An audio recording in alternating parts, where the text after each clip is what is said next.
वनविभागाने पाडलेल्या सतीश भोसलेच्या घराला अज्ञाताने आग लावली आहे आणि वनविभागाने घरावर बुलडोझर चालवत अतिक्रमण काढलेलं होतं।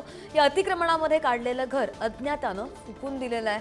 खोका भोसलेच्या कुटुंबियांना मारहाण सुद्धा झाल्याची तक्रार करण्यात येते। ही दोन दृश्य खोक्याच्या घरावर बुलडोझर फिरवण्यात आला आणि त्यानंतर अज्ञाताने घराला आग सुद्धा लावलेली आहे। कुटुंबियांना सुद्धा मारहाण झालेली आहे। आपण पाहिलं नुकतीच आमचे प्रतिनिधी सचिन जिरे यांनी आपल्याला माहिती दिली की सतीश भोसले याला आता न्यायालयात हजर करण्यात येणार आहे। त्याला प्रयागराजमधून अटक झालेली आहे आणि त्यातच ही घटना घडली आहे।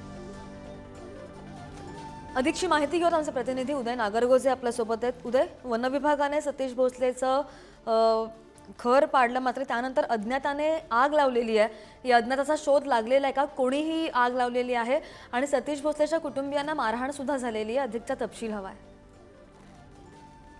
सध्या आपण जर पाहिलं तर काल वन विभागानं आणि वन विभागातील पोलीस असतील आणि महसूल असे संयुक्त कारवाई करत सतीश भोसलेचं घर पाडण्यात आलं होतं। 4 तास कारवाई चालली होती आणि या 4 तासाच्या कारवाईमध्ये जवळपास 40 कर्मचारी, सगळे त्या कर्मचारी अधिकारी सहभागी होते। रात्री उशिरा ही कारवाई संपली। त्यानंतर काही वेळ जातात सतीश भोसले याच्या घराला अज्ञाताने आग लावल्याचं समोर आलं। त्यानंतर याबाबतची माहिती पोलिसांना देखील देण्यात आली, परंतु त्यावेळी सतीश भोसलेचे काही कुटुंबीय त्या ठिकाणी होते, त्यांना देखील मारहाण झाली। तसेच घराचं जे उर्वरित साहित्य होतं ते देखील या आगीच्या बक्षस्थानी पडलं।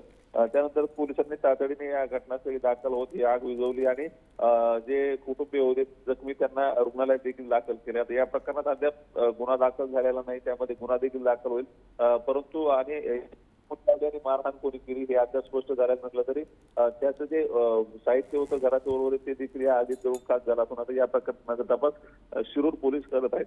श्रद्धा, निश्चित तर आपण बघतो वनविभागाने काल अतिक्रमण हे काढलेलं होतं आणि त्यानंतर अतिक्रमण काढल्यानंतर त्या कुटुंबियांना सुद्धा मारहाण झालेली आहे। उद्या आपल्याकडे पुन्हा एकदा मी येते, आपण काय झालंय ते सांगतो। सतीश भोसलेच्या घराला अज्ञाताने आग लावली आणि वनविभागाने पाडलेल्या घराला अज्ञाताने आग लावल्याची माहिती समोर आलेली आहे आणि त्यानंतर कुटुंबियांना सुद्धा मारहाण केलेली आहे। आपण पाहिलं तर प्रयागराज पोलिसांनी अटक केलेली होती सतीश भोसलेला आणि आज त्याला महाराष्ट्रामध्ये आणण्यात आलेलं आहे आणि त्यानंतर बीडमध्ये थोड्याच वेळात ते रवाना होतील। आज त्यावर सुनावणी होईल।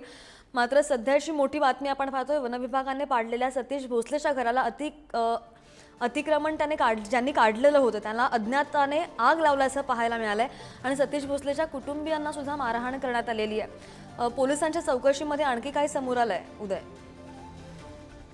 सध्या या प्रकरणात पोलिसांनी प्राथमिक माहिती दिली की जे त्याच्या घराच्या जे उर्वरित साहित्य होते त्या ठिकाणी ती जी आग लागली होती त्याला विझवलं, तसेच ते त्यामुळे मारहाणीची जखमी झाले ते कुटुंबीय त्यांना देखील रुग्णालयात दाखल केलंय। आता या प्रकरणाचा तपास देखील पोलीस करणार आहेत। त्या प्रकरणात फिर्याद घेतील, गुन्हा दाखल होईल आणि त्यानंतर या सगळ्या घटनाक्रमाचा शोध घेतला जाईल की ते कोण लोक होते ज्यांनी या घराला आग लावली, तसेच मारहाण केली भोसले कुटुंबियांना, हे देखील समोर येऊ शकणार आहे। दुसरीकडे सतीश भोसलेला देखील घेऊन जे बीड पोलिसांचं पथक प्रयागराजहून निघालं होतं ते आता संभाजीनगरवरून बीडकडे निघालंय। सुरक्षेच्या कारणास्तव ते बीड अथवा शिरूर या दोन्हीपैकी एका न्यायालयात ते हजर केलं जाऊ शकतं। ते लवकरच स्पष्ट होईल की नेमकं कुठल्या न्यायालयात ते हजर करणार आहेत। या दरम्यान शिरूर आणि बीडमध्ये देखील पोलीस बंदोबस्त वाढवण्यात आलाय। कुठलाही अनुचित प्रकार घडू नये यासाठी पोलीस दलाकडून खबरदारी घेतली जाते। श्रद्धा, निश्चित ताजी माहिती घेत राहू। उदय, धन्यवाद दिलेल्या माहितीसाठी।